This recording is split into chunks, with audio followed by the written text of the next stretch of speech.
It's 11 minutes past 12, live 90.5 Business Insights with Mario and Darren. And Darren and I, we are welcoming all our listeners on Live 90.5. As you heard in commercial, we are streaming live 24/7. So go on our website, live905.com.au, and press the button stream now. You're going to be a pleasant surprise. Great music, great news, and even better, most of the shows you can choose and pick. But Darren and I, we talk today with a very, very influential guest in the studio, actually, man of the international mysteries. And but the best way to introduce this guest, Darren and I are going to ask you, how did you go this year with the taxation return, your finances and all this, towards the ATO? I always pay too much, but I must say I haven't done my tax this year yet. You didn't done this? No, not yet.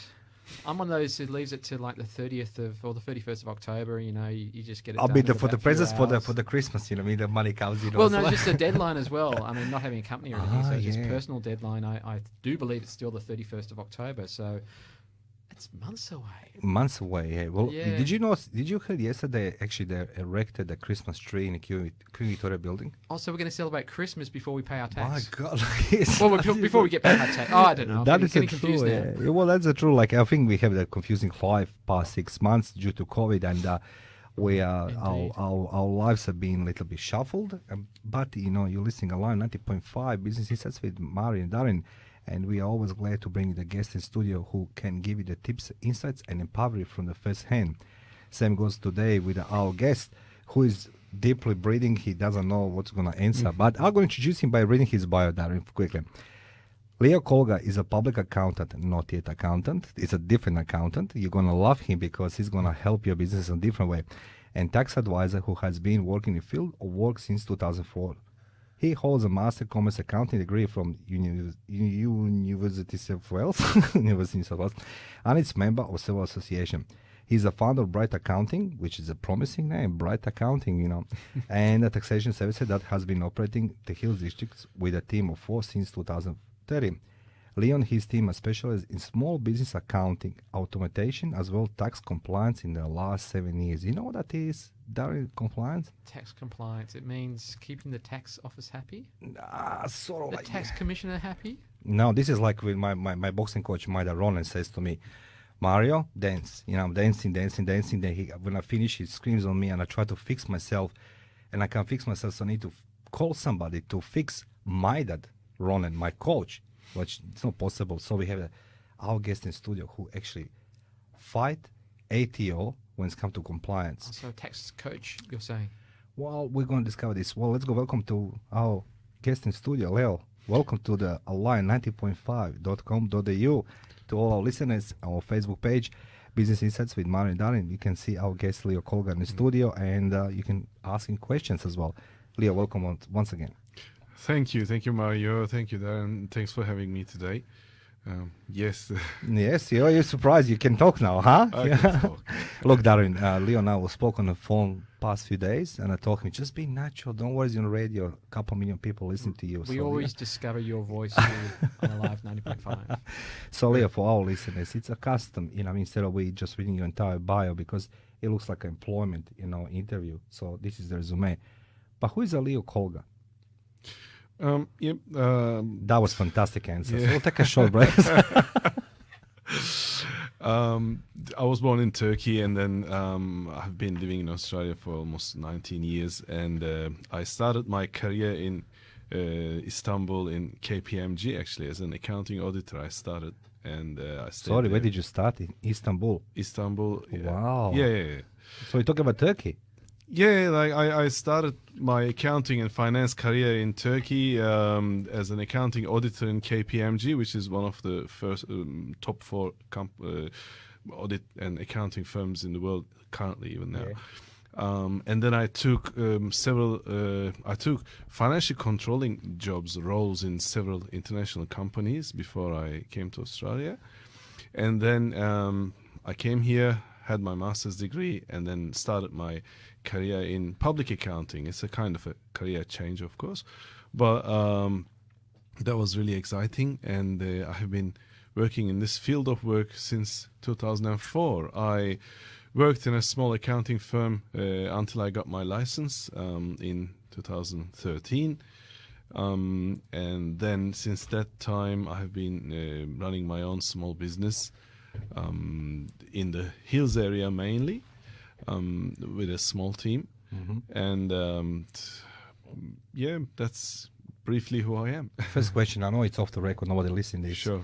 So you come from Turkey to Australia because you start rebellion there, right? Is that correct? No.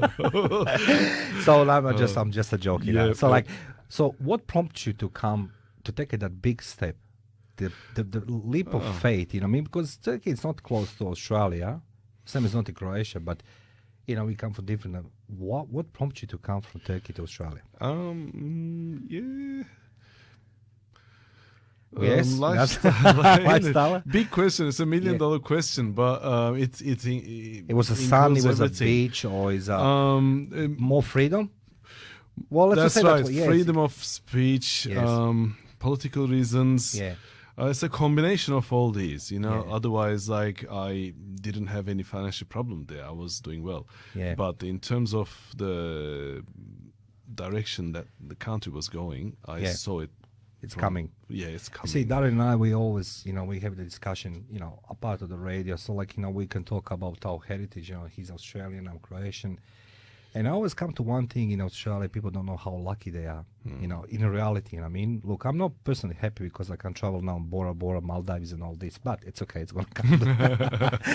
But coming to Australia in society, which is very free and it's so colorful, you know what I mean? Yeah. It's a democracy at its best.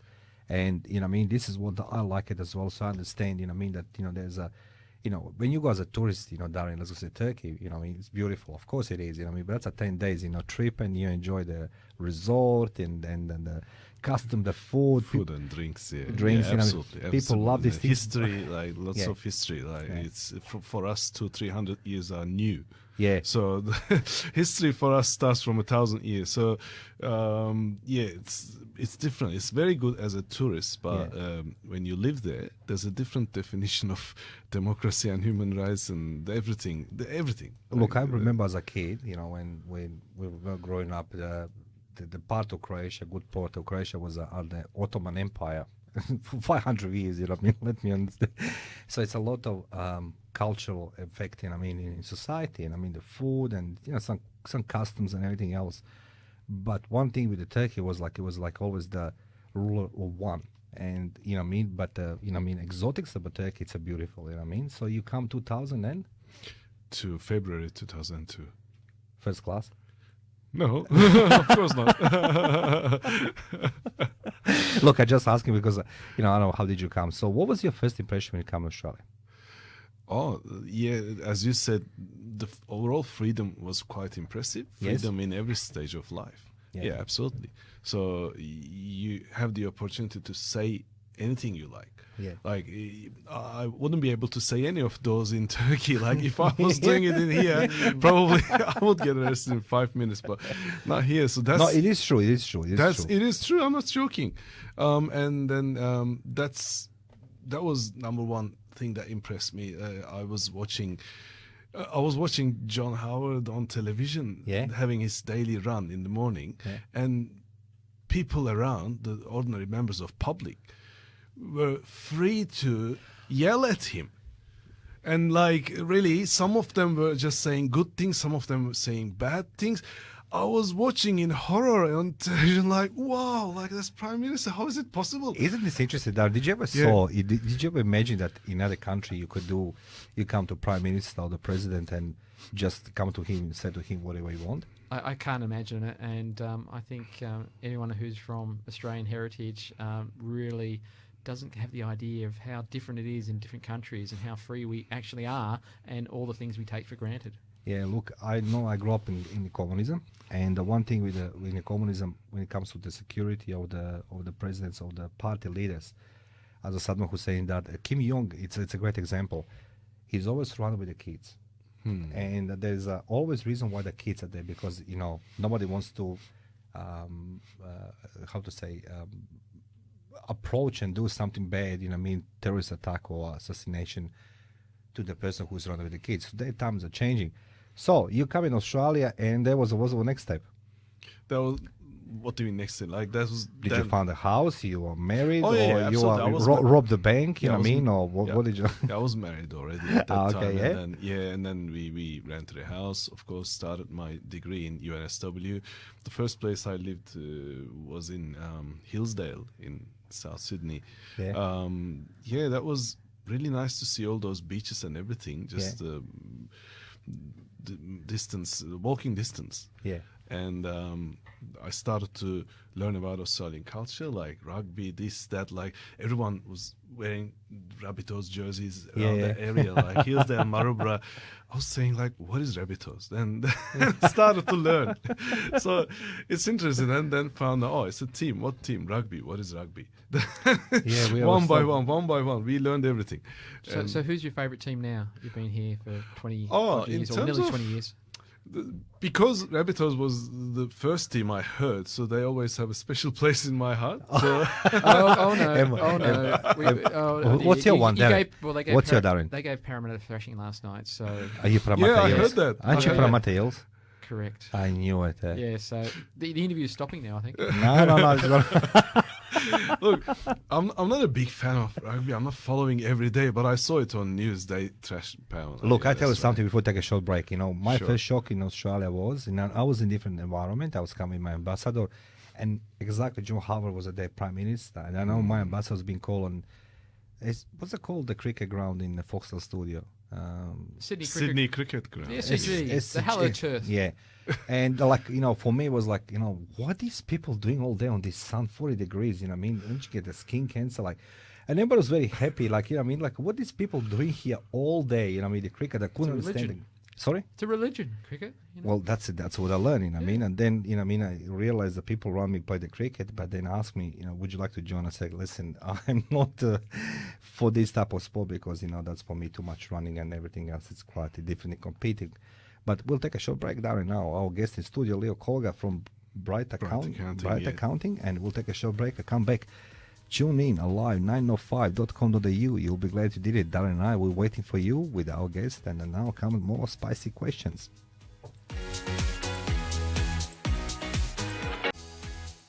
29 minutes past 12, live 90.5 Business Insights with Mario and Darren.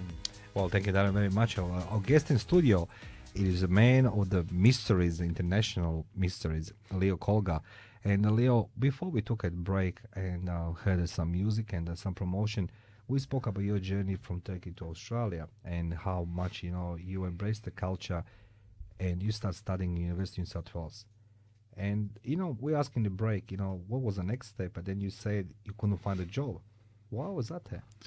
Yes, it's a very If you- bitter story. Yeah. Yeah, please just share What it out happened with is when I came here, I already had 10 years experience in the field of finance, and I worked for American companies like German, and this KPMG was on my resume, and I was quite optimistic about finding a job after getting my master's degree here.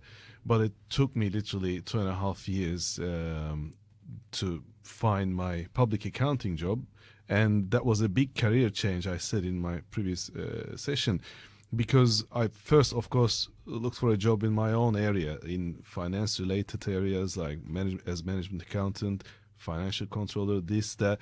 And I don't really remember how many resumes I sent around. I probably around 300. You were a saturated market. Yeah. I know, you are reading my story. And I had a very solid experience. Like English was okay in terms of like reporting and business English, this, that. And then out of those maybe 200-300 applications, only a small handful of returns I got. I was rejected by all for different reasons. For some jobs, I was overqualified. For some jobs, I was underqualified. But everyone said, "Oh, you don't have an Australian experience. I'm sorry, you have an really impressive resume, but you don't have an Australian experience." That's an interesting point. What is Australian experience? Oh, yeah, What did you find? So when you got a job, did you understand what Australian experience was, or was it just some sort of cover? It's an illusion. It's not really. It's not real. It's something that people created in the job market to reject your application. Nothing else. And then I had to make a career change. What was the So change? yeah, I then luckily through my community contacts, I found that small accounting firm, which was owned by a Turkish guy, and I stayed there. I worked there for a long time, and I learned it on the job. But of course, my finance and accounting career helped me a lot, because at the end, accounting is accounting. The only thing I need to learn was new tax laws. I took extra subjects because my accounting degree was not specialized on tax. So I had to take extra tax subjects, extra law subjects, everything. I took like really 5-6 extra subjects before I got my qualifications. Then I had that experience over there with small businesses. And then, this is how I started. So you re-educated yourself to break into the job market. Yes. With specific skills that were needed. Yes, absolutely. In your area of expertise. Absolutely. And I had to put aside my 10 years finance experience. That was terrible. What was the biggest obstacle in that period for you? What was the biggest obstacle for you? Obstacle, the biggest obstacle was dealing with people, actually, because in my previous life, I always had corporate jobs, which I had to deal with my colleagues only. Yeah. And I used to work in now hands-on on that, Now I was face-to-face with people on the street, working and reporting their own personal monies to the tax office, this, that. So that changes a lot. Like reporting financial affairs in a corporate environment is very, very different than reporting someone's personal income to the tax office. Yeah, so totally different. Main question for you: why didn't you give up? Why did you give up? Why didn't you pick up the stuff and go to Turkey? Oh, because I had to feed myself. I wouldn't be able to live like that, because I did some other jobs until I found this accounting job. I worked as a security officer for 2.5 years in a container terminal, which is now Barangaroo. If you know that place, that used to be a container terminal. I know that. You remember? And Sydney Port, Sydney Port. So I worked there as a contractor security officer. That was actually a gatehouse job. I didn't carry a gun or something, but I was just putting the trucks on the computer. But it is called security job. We were covered by the security officer legislation. But this is how I survived for 2.5 years, and I didn't want to continue like this. So I had to say yes to that new career at one point. Yeah. So what makes you keep, going? What was inside of you? Just, you want to feed yourself or family, pay the bills. There must be some reason why you didn't give up. Like in terms did you say to yourself, I will make it myself feel better, my services, I have so much to share with the public, and I want to utilize my knowledge. But if this is what you're asking, I had to give up looking, because I lost my hope in finding a job in my area. Like, it was a brick wall. Like, you get the visa before you come here, but then once you jump into the job market, you're faced with a brick wall, which is called Australian experience. Yeah. And then there's no way of walking around that. Impossible. So you have to really jump to another level, either up or down, but like, it's another career.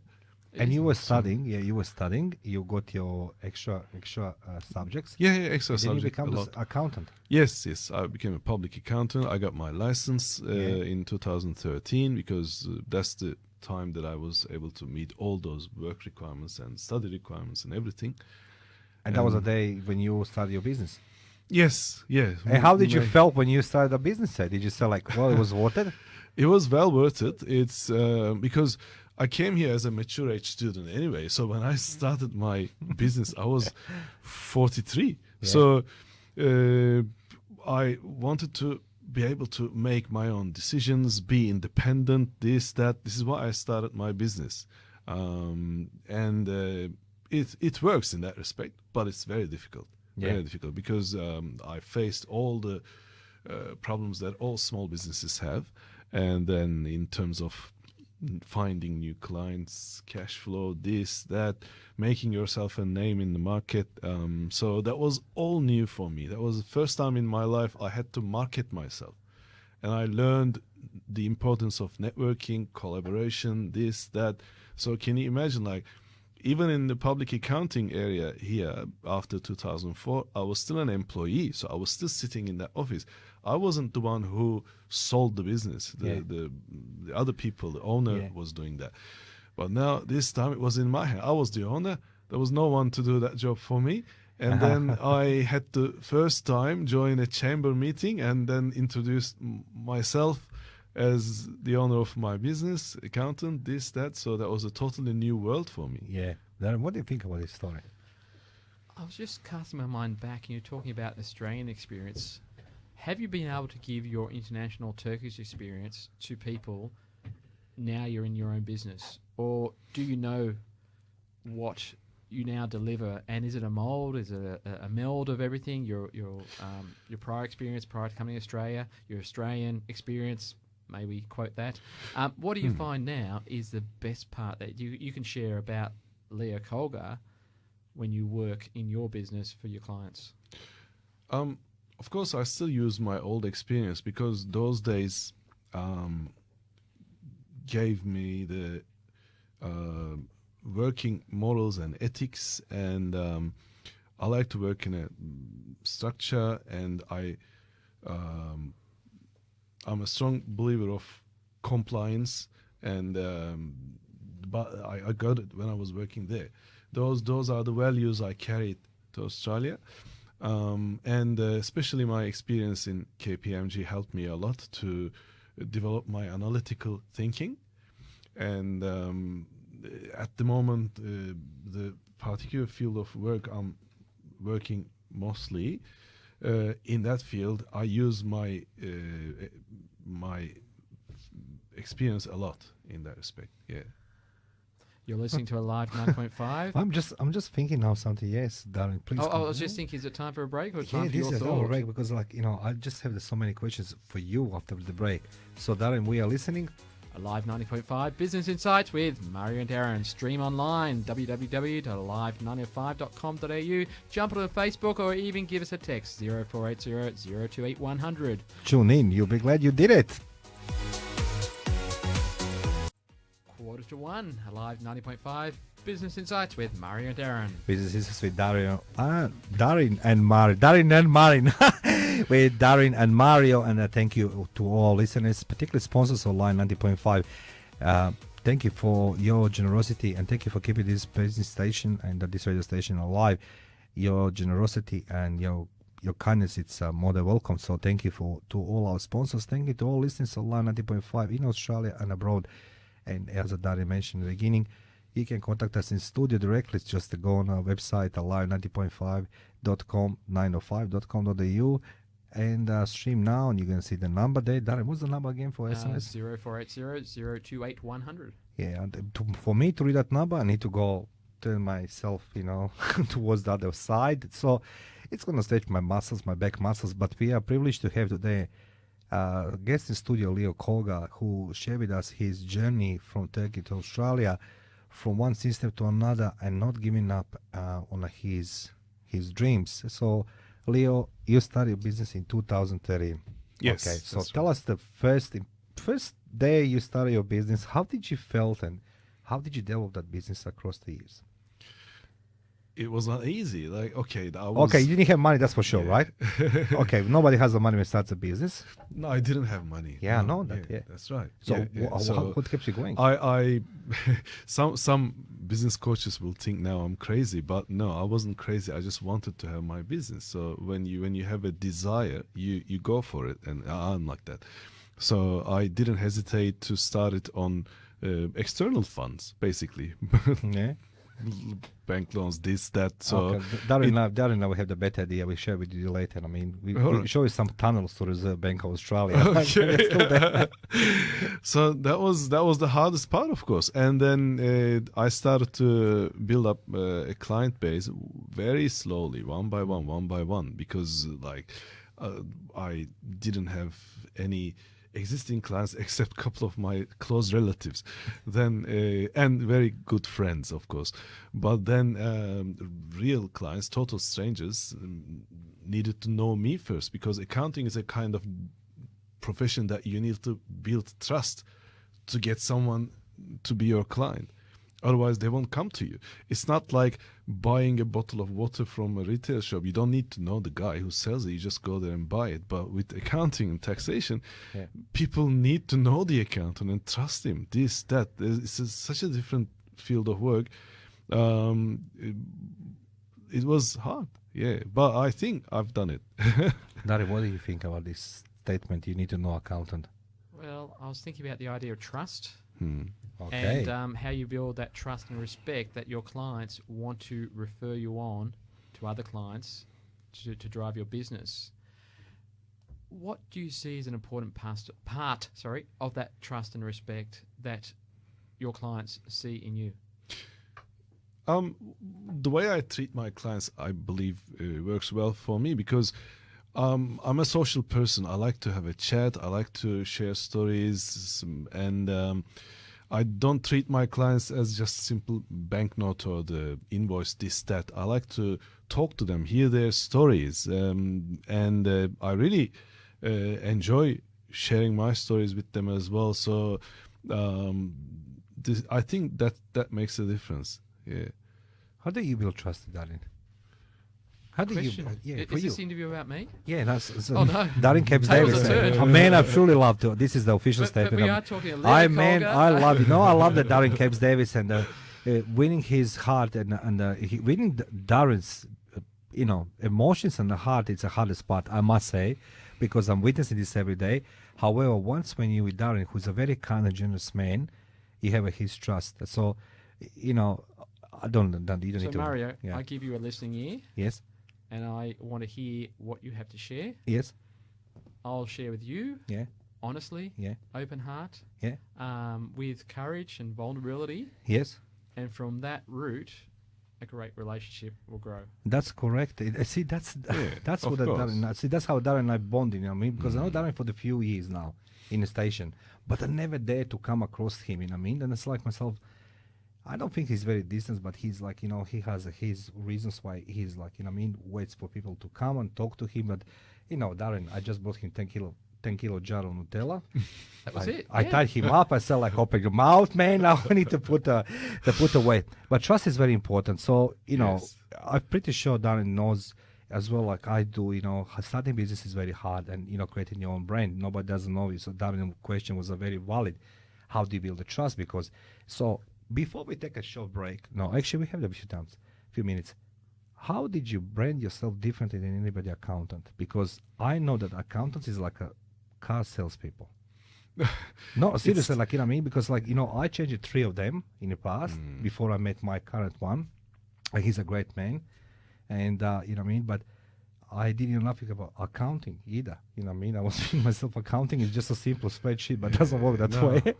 So how did you differentiate yourself from other accountants? By talking, I believe. Like, I didn't say anything specifically because I don't do anything different in terms of technicality. Technicality is the same. Everyone does the same thing. But how I presented myself in the market is by networking, and when I socialize with other people, when I exchange my ideas, experience, this, that, the way I talk, I hope made the difference. And then people became my clients, or they referred me some other people, their friends, and then I had the chance of making really good referral partners. Some of them became my friends later. So that sort of relations made a difference. Otherwise, I don't do anything different. Like, it's accounting is the same. Ask a question. The accountants, like, when the end of the financial year before ends, I'm lying now. This year it's just all over the place in my head. So before financial year ends or when it starts, you have in shopping centers, the stands with the like tax return. Oh yes, they're before the afterwards. I'm just lost Well, this I think year. they get in before to make sure they get the clients because they're thinking that the last few days of June everyone knows probably Do been they paid give it and the- whatever, the- so they did- can actually do their returns to them straight away. But it's a very kind of unpersonal, Yeah, well- disconnected experience, I think. And Yeah, I don't get much out of it. I've never been to one myself. Me either, but it's like, what would the people use, those ones, Leo?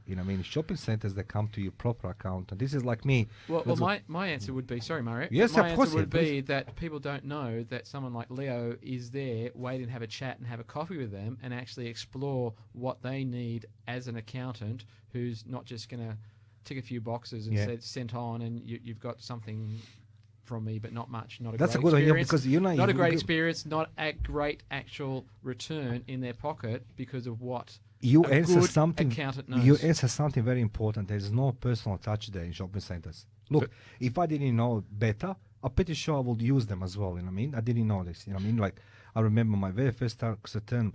My wife then she filled in. I said like, what are you doing? She says to me, do you have a TFN? I said, what's a TFN? What is this?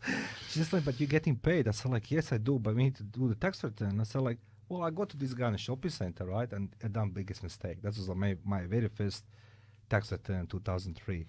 And it cost me more money, this guy in the shopping center, to do my TFN. But I wasn't listening to my wife then, But then she fixed everything. But Darren was right. There's no personal touch. There's no human-to-human relationship. You just sit there, and then whatever it does in tax return, and they're filled in. But you have that personal touch. We have a few more minutes. Just a few more minutes, and then we'll go to a song and the news and our second hour. So just a thought in partner. Yeah, that's what's all. So like you build your partner referral network. You use the money from external. Yeah. When you say like you started with your cousins, looks like a Herbalife. Can you buy my products? I started literally with 2-3 clients. That's all really. So no one knew me. Otherwise, how it's possible? How did you advertise yourself? So what was your idea about branding or marketing, or how did you step it out of that comfort zone?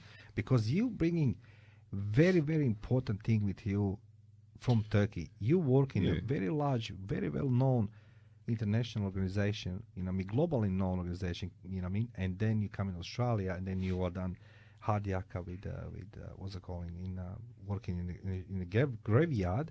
And then plus, you're studying and become the accountant, but you're bringing that back, experience from the past.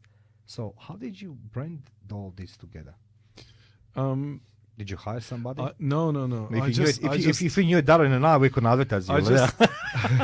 I just discovered my own social skills in that process. And I networked really heavily. In the first year, imagine without any clients, the only thing I had plenty of was time.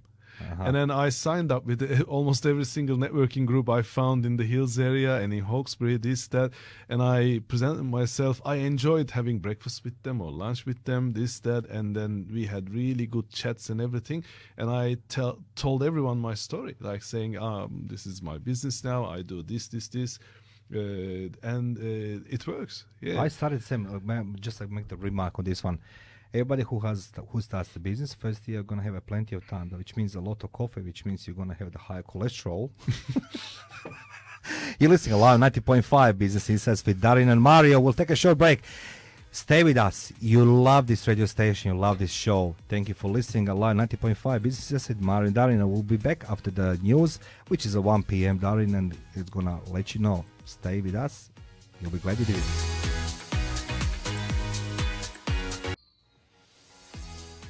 It's 11 minutes past 1. Live 90.5 Business Insights with Mario and Darren. Thank you to all listeners and the sponsors of this great radio station, Live 90.5 FM.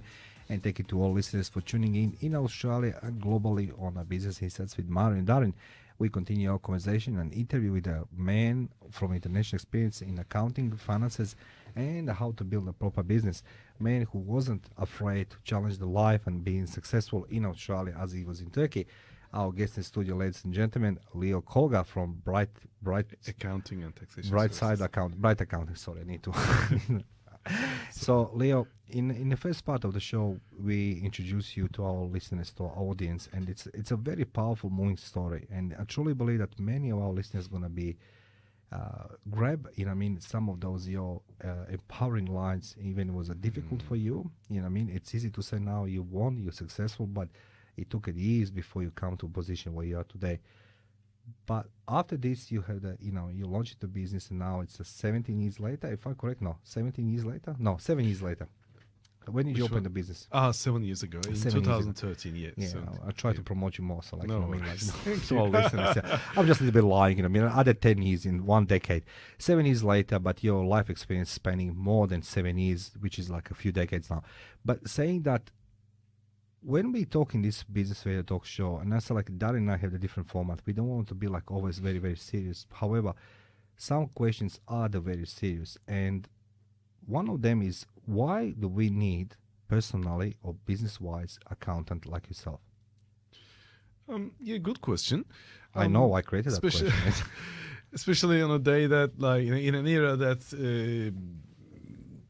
doing your tax return on your own is highly promoted by ATO and most of other institutions and everyone else. But I personally, a strong believer of segregation of duties and professions and everything. This is a very technical area. I think just because you can do it by yourself on a software, it doesn't mean that you must do it. It's like cutting your own hair, even if it doesn't apply for you and me, but Applies for Darren. that applies for him. That is But one who's a hair in the of studio. course, you can buy a pair of scissors from anywhere and then try to cut it yourself. So that you can do that if you have hands, if you can lift your arm on top of your head. But does it really mean that you should do it yourself? It's the same thing. Like and taxation is much more technical than cutting your hair. Like, there are legislation involved, there are new rules, new laws, COVID laws, before COVID laws. We combined both of them this year in 2020 tax returns. In some parts, you have to know both sides, like before and after COVID, this, that. With such a highly technical issue, how do people dare to do it themselves? I don't understand. That's really something that I couldn't figure out. It's just because to save a couple of $100 from the tax return I don't know fee. how much money you can save, but by doing it yourself. But the thing it is, you can't lodge. Actually, the government gives you the opportunity to lodge bus by yourself. But again, is that going to be correct or not? Because I think there's something else. It's compliance. But before the compliance, Darren and I, we have the opportunity to bring a lot of business people, a lot of business owners. And for those who just becoming business owners, and even those ones who are not happy with their accountants, or they're looking for something more exotic like yourself, you know what I mean? The personal knowledge from finances from overseas, working for the big, large, globally known audit firm, dealing with the corporate clients, and now the personal and businesses. When somebody starts a business, what do you see as the biggest downfall, apart to doing on your own? We discussed that one. And when the business owner comes looking for accountant, what they should ask into accountant? Okay. When you start a business, of course, the answer for this question lies in the business plan. But of course, you have to do your own homework with numbers and with your product or services, supply, sales, this, that, your competitors. That's a big picture. But this picture lies on top of the tax compliance. Yeah. It's like tax compliance carries the business world, because even if you're very good at your business, if you don't comply with taxation law, if you don't do things properly, that can really take you back. The consequences will be really huge. I'm biased in that issue. Of course, if I wasn't an accountant, probably I wouldn't say that. Yeah. But from an accountant's point of view, I saw many times how people suffered from this side of the business when they were really good at what they were actually doing. On the other side, in their products or services, they were experts. Like, the products were good, services were excellent. So where was their luck? Where was their luck? You said on the other side there's a negative experience. So they're good in products and services, but what was But then, because some people, when they start ignoring the taxation just because they were successful in the other side of the business, then when the problem starts. So this is why I strongly Can believe you give some that- example, please? Yeah, of course. This is how it is. Like Let's not talk about Darren and I. We don't pay the taxes on our $5 million contracts here. You know, I mean, even Darren says he pays too much taxes, so everybody knows that. at the moment, not majority, but a good amount of my work come from the audit cases, because as a part of my networking, I'm teamed up with other professionals, and then they bring me clients, but we team up and then we sort out their problems with ATO. So we take on a lot of audit cases every year, very significant audit cases in the small business world, of course. And I had a chance to see in last 7 years what they have done wrong. It's very common sense. The first thing they've done wrong was to ignore taxation. Seriously. What do you mean ignoring taxation? Ignore it. Like, people focus on their business, yes, and then fail to lodge BAS, tax return, this, that. It's literally they ignore it. So this has. How do you can ignore it not to pay? Like, you know, like that's not ignoring, right, Darren? Would you ignore like 5 years not to lodge the tax? Yeah, I think and to you, Leo, is tax too complicated for people, or do they believe that they can't get help? And did GST and BAS and all those sort of things, and even knowing the acronyms, has that really kind of made some people just go to ground on tax? There are several reasons. Some of them don't like paperwork. Like it's too complicated for them. They don't want to think about it. For them, it's really a huge job. It's much worse than what they do here on their own business, which is not correct, but this is how they think. Some of them do it deliberately. And some of them think that they can do it, and then they try to make a good start, but of course they can't. In time, they give up, then they stop thinking about it. So there are different motives, different reasons. There's not only one. But what I'm trying to say is, as a new business owner, this is something that everyone has to focus on as much as they do on their services or products. So tax compliance is very, very important. Okay, question for you, like, you know, asking for the friend now, for all listeners. This is very serious, like, you know what I mean? But ATO can do audit in any business, right? Anytime, any moment, correct? Yeah, okay. That's right. Does the ATO officers can turn up on your door and say, like, we want to see all your books, so they need to make appointment? It's like a police. When police comes, right, you need to bring the warrant in. I mean, of course, I mean, they can't just rock up. Let's just say, like, Darren and I have the studio. In studio, let's just, for example, like, we spreading the, you know, I mean, I don't know, some conspiracies or some evil stuff. They will run inside. They don't need a warrant, you know, I mean, because you scare the people or whatever it is. But let's just say if Darren and I sitting here in the studio, like, they just can't rock up, you know, police will, you know, provide a warrant or something, like, you know, I mean, just as figure of speech. But when it comes to the ATO, does the ATO can come on your door and just request the documents? No. There's a process for that. This is a very knew it. civilized process. They send you correspondence first, heaps of correspondence, like not only one. Like they send you letters, hard copy letters, and another one. So at one stage, you're supposed to reply and comply, whatever they like. So Reply and comply, Darren. Yeah. What do you think that? So that is the stage that we come into the picture, because if the addressee of the letter is smart enough, after the first letter, they engage us. Me and my lawyer friend, and then other people that we can introduce them, and then we take on the case and we say, what's wrong? Why did they contact you? What's the point of audit? And then we move on. But this is how they approach, like by corresponding, and then everything goes on correspondence, and because then you know, like, I don't know, did you have experience, Darren? But I have the somebody I know very well. They come to his door, right, his business, two of them, and they just give the cards and say, like, give us all documents. Oh, I never heard that, to be honest. Well, I know that person quite well, Wow. and I know it's happened, you know, maybe because he called me to investigate. I said, like, look, I can't investigate these things, you know, that's between you and government.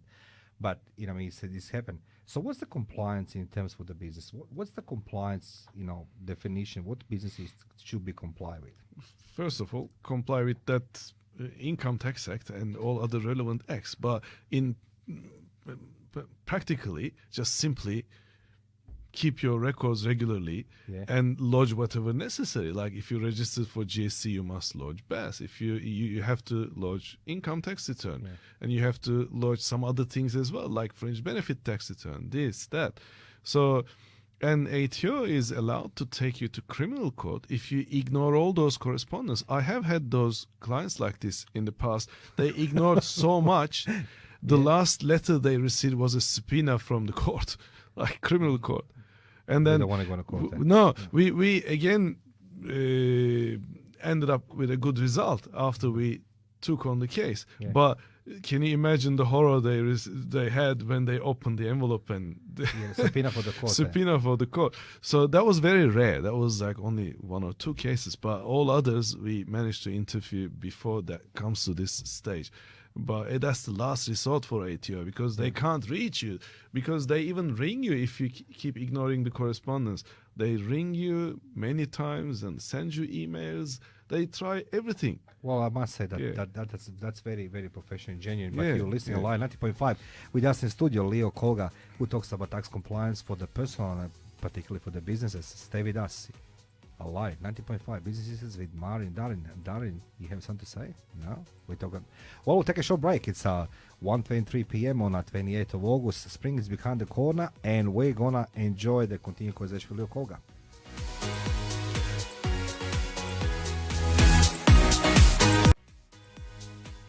27 minutes past 1, live 90.5 Business Insights with Murray and Darren. And thank you for listening Business Insights with Darren and Mario on the line 90.5. Our guest in studio, Leo Colgar, who talks about tax compliance.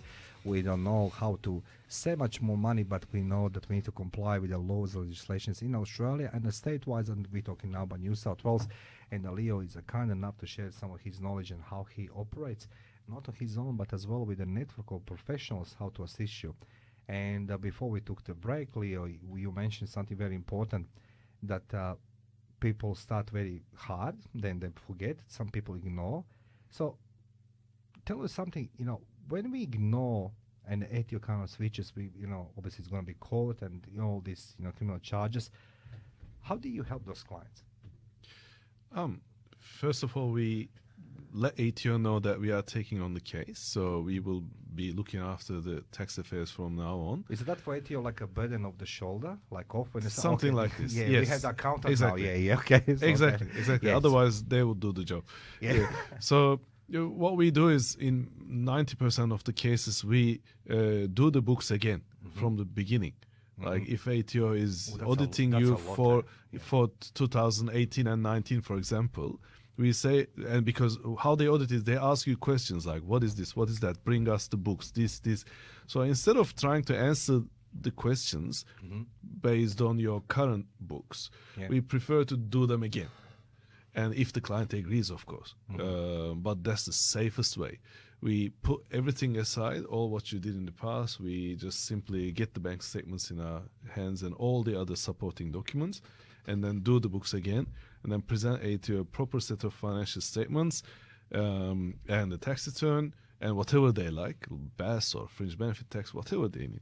And then that's a kind of independent work for them. Yes. And then it saves them time as well, because otherwise they would need to allocate a couple of people at least to do the job for themselves on their side in their office. So we do the job and then they check it. Sometimes it takes weeks and months, sometimes it takes shorter, but then we usually get a good result. They rely on what we do. So may I ask you something? Like, I know that this is not a topical conversation. Yeah. What's the story with all this? People who are try to hide the money, wherever they are, whoever they are, in the Cayman Islands or Bermuda Bank or whatever. Any other tropical. Well, that's why we go to Bora Bora. Yeah, that's why Darren and I go to Bora Bora. Like, yeah, we carry the suitcases full of cash, But what's the story with this one? Why does some people will opt to this, but ATO find them anyway? Yeah. This is what I think it's a stupid effort for small business people. Who I met with some people who try to do it, but it's really useless. How are you going to hide the money? Everything is electronic these days, so That is it's laughing. Yes. it's very hard to set a structure to justify your transfer money to overseas, and there's a separate section of the law to stop it. Yeah. More than one section, not even one section. It's a huge part of legislation, and it's a difficult. It's a different specialty, and it's very difficult to hide the money like this. Very difficult. So those people get caught sooner or later. Because interesting is like, Darren, you know the stories when you hear it, and then you hear these documentaries. 1996, you know, I mean, he started. What was this famous guy who died in Spain? I was just coming to Australia. What was his name? He tried to hide the money, going and dying. He died eventually in Spain. He was from Queensland. Yeah, you've lost. Oh no, Scaife. Yes, Christopher Scaife. Yeah, like you know, that's his one. You know, what I mean, like you're laughing. You know this one? About good memory. He didn't even Google it. He just said it. Yeah, because he was one of the famous, you know, I mean, cases. Like you know, what I mean, but they found him eventually. I mean, like you know, even he escaped and everything else. So tell us something. When the business, you know, start running, do you give us a tips how they can save the money? You know, what I mean, not through accounting, but do you know how the businesses should actually structure the business, you know, not to disperse money, you know, I mean, on the benefits, you know, paying themselves a lot, you know, business owners, but instead how to save the money when they trade? First of all, get professional advice. That's number one. It starts from there. Don't hesitate using accountants or financial planners or legal advice, this, that, because everything starts from there. Anything else you can do, it will be your invention without knowing the real legislation. Because there's no place for assumptions in that sort of cases. Yeah. So you need to have proper structure to enable you to distribute your profit in the most proper way to minimize your tax in a legal way. Yeah. But those structures can be really complicated sometimes. There may be other implications, other consequences. Not every structure fits everyone. So business structure is very important. Your other affairs are important too. Like when clients come and sit with us, we don't only look at one way. Like we need to put the whole picture on the table. Like, do you have any overseas assets? This, Yes. that. So everything comes into the calculation. Are we coming back to the same point? And I just want a few curiosity because I slide to the networking. I met a lot of people there, and everybody's expert on everything, right? Brand marketing, accounting. So you should claim everything. You should do this. You know, should do that. Like, you know, I mean, I was being told so many times, claim so many coffees, and somebody says to me, don't claim so many coffees. Okay, claim the stationery, don't claim the stationery. And I think myself, like, you know, like, who is right, who is wrong? Well, it's all about where you have the coffee. Correcto mondo. Then I go to ask to Google it, who is right, who is wrong. Yeah. But why do people don't opt to go to the like yourself in the first place? Why we have the tendency, Mario Bekesh included, because when I started my business, I heard so many advice, many tips, and I was doing it on my own. And then I, you know, realized, but that was okay. I was having a couple receipts per month, more expenses than anything else. But why we opted to go the cheaper than we go, you know, into proper channel and ask things? I will come to the same point again, because doing it yourself is highly promoted by everyone, like ATO, software companies, this, that. So that encourages people to try it, give it a go. Like, they don't think they will have anything to lose. They don't know how serious ATO is, and then and they don't have any idea about the possible consequences. So without having any idea about the structures, they just jump into something that they hear from a friend. Mm-hmm. And then with the good promotion from a software company, they just buy the software and then turn it on, and then they think that's the accounting. The last time I tried this to do my own, what the Darren does, he's engineer, do some videos. It turns into the bad advertising. So never again. But look, we take a short break. It's 1:34 p.m. on the 28th of August 2020, and you're listening to the Business Insights with Darren Mario. And myself and Darren take a short break with our guest in studio, Leo Colgar from Bright Accounting, and we'll shortly be back. Thank you for listening alive, 90.5 FM.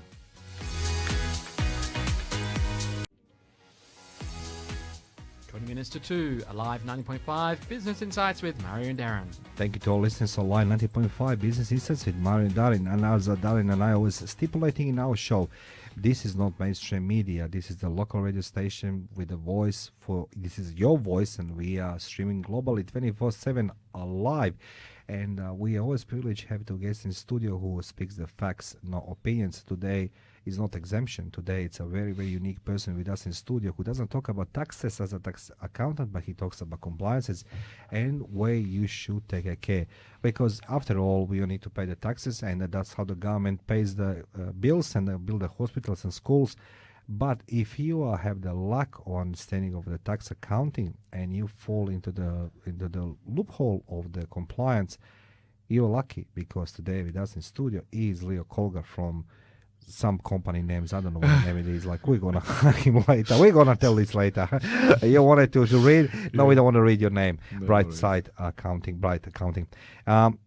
Leo, we spoke before we took the break. How why were people falling, with the compliance? What the mistakes we're seeing, and why is not smart to to hide the money, because it's electronically being passed, and there's always trace somewhere. It's a digital fingerprint, and people's gonna find you. So Darren and I, we're trying to bring our suitcases full of the cash in Bora Bora, but that branch is a little bit closed now for us. So we're gonna wait. We're gonna have a container full of cash, but let's not share this with ATO.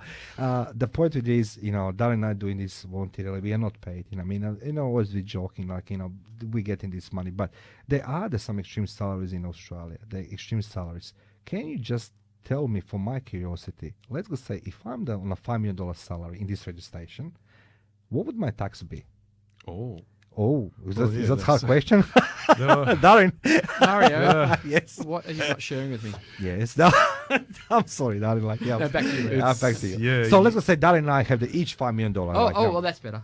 Okay, we had that's $5 million. Are we a partnership? Oh, that's going to Yes, we are, from tomorrow. Okay. But today, from tomorrow. But let's just say we have the salaries of $5 million each. So like individual, like if I have $5 million salary and I'm the ABN holder and I'm contracted to radio station and each invest $5 million per year, what would my tax would be? Oh, that's first of all, you would be taxed over the top bracket, of course. What is that, 12% 12% or? 40%, yeah. Sorry, what did you say? 45, yeah. So it's. Too much. Did you know this, Darren? Didn't I But- say I pay too much tax? Well, the thing is. Sorry, what do you mean 45%? How you can be somebody 45% because of the? And on top of it, there are some other things as well. Like, really, don't. Leo, this It's is your too last much. Don't worry appearance. about it. This is your last appearance in the show. No, I don't have any clients with $5 million salary, Yeah. so I never did such a big tax return. But the thing is, what I did, most extreme cases actually, I'll give you some entertaining examples. Please share with our audience. Yeah, because, usually every year, every year we had long overdues, like 10 years, 20 years overdue taxes. As I said, people keep ignoring this, that, and this is not uncommon for us. Like someone turns up with a 20-year overdue tax returns. Like, Are you really? Those people exist? Yeah, of course. Every year, at least 2-3 of them. Yeah, at least 2-3 of them.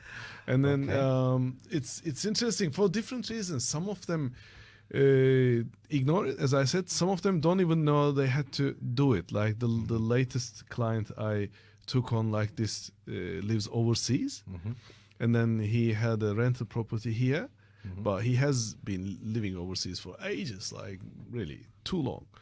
And then he didn't even know he had to file a tax return here. They arrest him on the airport? Or? No. He doesn't even come to Australia for any reason. He lived in Australia for some time, and he became Australian tax resident and worked here.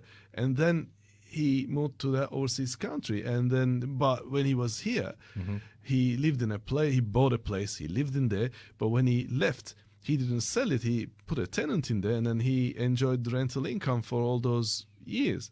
And he doesn't have any intention to come back for any reason. So but he has to file a tax return because there's an Australian income generated like this. So that was an honest mistake, but that again put him 20 year overdue. Like, can you imagine? And then seriously, Darren, would you think what excuse would be? You know what I mean? When you lodge 20 years tax, you know what I mean? And it's like, no, you don't need an excuse. It's a professional mind. This is our job to explain ATO. Saying, as I explained you here, of course, the lawyer that we engage puts it on a legal jargon to say like that was an honest mistake. This guy is not a criminal or something. He just simply didn't know. He just was away from Australian legislation for 20 years. But that's an honest example, and some other people totally ignore it deliberately, don't lodge so long. That's in terms of number of overdue years. These are extreme examples, and in terms of in terms of dollar value, the most extreme example that I did tax returns for was a guy who was actually who received a tax bill from ATO around like $19 million, including interest and penalties and everything. And he found us. Wow. He found us after everything happened. Like, that was his mistake. Like, he communicated to ATO by himself in his own capacity. Of course, he failed. They didn't care. And then he couldn't explain himself well enough. And he made a lot of mistakes, by the way. Then they knock him with a bill of $19 million. That happened in 2014. Who can pay that? I mean, can you imagine that? No, you know, we get it was from ATO, so like you need to pay for a salary $90 million. Like it's just like that case we took on around like July 13 in my first year, and then it took almost 15 months to finish it. Because it was such a complex case. We had to establish again all those years from the scratch and explain all those mistakes to ATO. Some of them were honest mistakes. He put things in a way that ATO misunderstood it totally, the audit officers. So we managed to reduce it down to 1.5 million. From 19 to 1.5. Well, that's big a good drop. Story. He was still not happy. He was still not happy. Yes, I'd be happy. I'll be happy. Like, you know, like most $90 million is like. But if ATO said $90 million is $90 million, few questions before we wind up our this show. Number one, why is the network important for every business owner? First of all, to give more comprehensive services to your clients. Because if I don't know those lawyers, financial planners, this, that, I can't offer you the full services. I don't employ those in my office. I'm only me and a couple of other people. But then that gives me the opportunity to help you out with everything you need. And secondly, of course, help me to grow my business as well, because those people use me as their colleagues for their clients. Because that person, for example, those audited people are not originally my clients. They are originally this lawyer's clients. And then he invites me into the case, and then we do it together. And what would you say, younger self, in 2004 when you come in Australia? What would you say from this stance now? Younger Leo in 2004. Interesting question. Never thought that. You should have told me before the show. Okay, well, always on the spot. Always on the spot. Yeah, always on the spot. Do you like a Vegemite? Oh, no. I can't even smell it. or Marmite. You don't like Marmite or Vegemite? What's the second one? Marmite. Have you heard of Marmite? No. Okay. You know what the Marmite it is? No. You're going to be banned from this studio for some time now. Seriously. It's either worse or better than Vegemite, depending on what you're thinking. Well, my sons love Vegemite, I can tell because you. Because it's Aussie. They're born here. Yeah, especially little one loves Vegemite, and I never understand my son as well. But look, I know that Darren loves, he must eat, sweets because I've tried to feed him. So that next question, if you have a last $10 in your pocket, what would you do? Oh, good question too. Last $10 in my pocket. You pay your GST, wouldn't you? No, but if no. He tells you the dark side, Darren, now. Like, you just want to pay the taxes. So look, Leo, a few minutes before we wind up, maybe Darren want to ask you some questions, how to contact you. And yes, indeed. And so we have been talking with Leo Colgar. You see, your card has become handy with the Darren now. Very handy. Now I can say everything. Chartered tax advisor, registered tax agent, and Bright Accounting and Taxation Services. But how can people contact Leo? The easiest way is to visit my website, which is www.brighttax.com.au. And also, if you Google my name as Leo Colgar or Bright Accounting and Taxation Services, I will appear on Google as well. Yeah. So I have an online booking system, which you can simply push a button and then choose the best time and date for yourself to see me or talk to me. At the moment, I'm not seeing anyone physically. I always see them on the Zoom because of Corona. But it works really well. Okay. So it's a revolution in meetings. Yeah. Sounds good. And Mario, I was going to say, Yes. that very importantly, to our listeners, I don't cut my own hair. So you shouldn't do your own taxation work. Go and see Look, Leo Colgar. Leo just mentioned, to our listeners not to be confused, Leo, he mentioned you can buy the scissors everywhere and then you can cut your hair, but this is not a style you want. That's not a good idea. That's a good idea, like a Darren. So he took a Darren, for example, but Darren has a beautiful Well, I had to be the hairstyle. example because the rest of the studio, Look, well... I just worry for something else, Darren, because I saw your pictures on Facebook. You were being in the city for some meeting with your bike. Oh, yes. Okay, Yes. so how do your helmet, it's, hold your hairstyle? Because it's like, I bet when you take You never want to see me once I'm off a bike. I have the- Helmet hair is never good. Tell me the quick story before we wind up, and the Leo, we barred Leo from the show forever because he wants to pay taxes. What do you do against the magpies? I heard that magpies, it's this year, they're very, very violent and aggressive. The earlier come. Well, no you cyclists? take a buddy, and the less aggressive, just stay away from you. And then if it's more aggressive, then make sure your buddy's in the right place, that your buddy gets done before you. Who's buddy? The buddy. You're That's somebody why. else. That's why. You're coming with me Yeah, because that's the you're reason why gonna be a magpie Darren. target, That's the not reason me, Darren. eh? That's this Darren calls me Darren. He does the cycling. You know what I mean? Okay. Yeah, Wow. and I I'm preparing him for the Tour de France next year. You know what I mean? We'll share the money. Are you with serious? Wow. Mario's my trainer. Okay. No, I'm serious. He's my gonna go feeder. because Wow. Swan, yeah. And We'll give you a fancy when name. he wins, so let me something. If you win some money overseas, you know what I mean, or have the business and you live in Australia, do you need to report that money income here? Oh, prize money.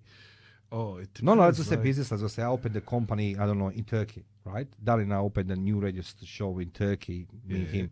Do I need to report that money here in Australia? Or? Of course, as an Australian resident, tax resident, you have to report all your overseas income here as well. Yeah, but I pay taxes there in Turkey if I pay. Then you will get a foreign tax credit here for the tax that we calculate.